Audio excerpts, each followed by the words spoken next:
سبحان الله، په صحابه‌و کې څومره لوی ادب او احترام موجود و د رسول الله صلی الله علیه وسلم. د خبرو سره، د مجلس سره، د هر څه سره به دومره زیات فکر کوو، دومره لوی ادب د رسول الله صلی الله علیه وسلم به کوو چې هیڅ تصور یې نه کیږي.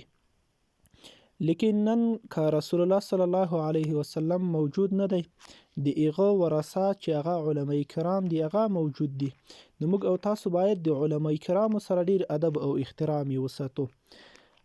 نن ځینې کفار، ځینې ملحدین او ځینې ملحد فکره مسلمانان هغه لګیا دي په دې باندې چې موږ ته علما، خصوصا د اهل التصوف علما موږ ته بدنام کی او د هغوی هغه کوم ادب او احترام چې د خلکو په زړونو کې دی هغه د خلکو له زړونو نه وباسي، چې دا یو لویه دسیسه د کفارو لخوا د علماو په مقابل کې روانه ده. زه به تاسو ته د صحابه کرامو یو حدیث ووایم، د هغه یو خاطره به تاسو ته ووایم چې دوی د رسول الله صلی الله علیه وسلم په باره کې څومره د ادب نه کار اخیسته. حتی د رسول الله صلی الله علیه وسلم په غیاب کې به چې خبرې کولې څومره په ادب او احترام سره به یې کولې.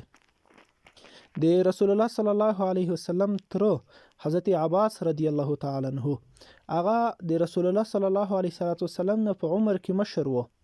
یو ورځ یو کس د ده نه پوښتنه کوي، حضرت عباس رضی الله تعالی عنه نه پوښتنه کوي، ورته وایي په عربي کې چې پوښتنه ورنه کړي انت اکبر ام رسول الله صلی الله علیه وسلم، ته لوی که رسول الله صلی الله علیه وسلم. معنا د سړي مطلب دا و چې ته مشر یې او که رسول الله صلی الله علیه وسلم مشر دی. اوس عباس رضی الله تعالی عنه هغه ادب او احترام ته ګوره، د خبرې سره څومره په ادب او احترام ځواب ورکوي. عباس رضی الله تعالی عنه ته فرمایي هو اکبر مني وانا اسن منه، څومره لوی د ادب او احترام خبرې کړې ده. وی هو اکبر مني، رسول الله صلی الله علیه وسلم د معنی لوی دی، وانا اسن منه، خو لیکن زه د ډیرو کالونو والا یم، ما کالونه د دنه ډیر وتلی دي.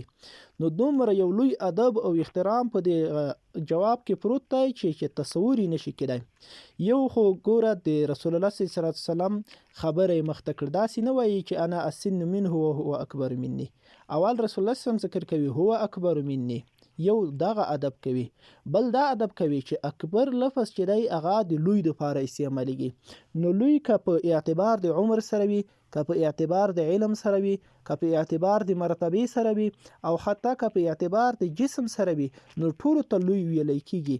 نو دا د عباس رضی الله تعالی عنه وایي چې رسول الله صلی الله علیه وسلم د معنی لوی دی په اعتبار د علم سره، په اعتبار د مرتبې سره، په اعتبار د هر لحاظ سره، خو لیکن وانا اسن منه، زه د ډیرو کالونو والا یم، ما صرف کالونه ډیر وتلی دي.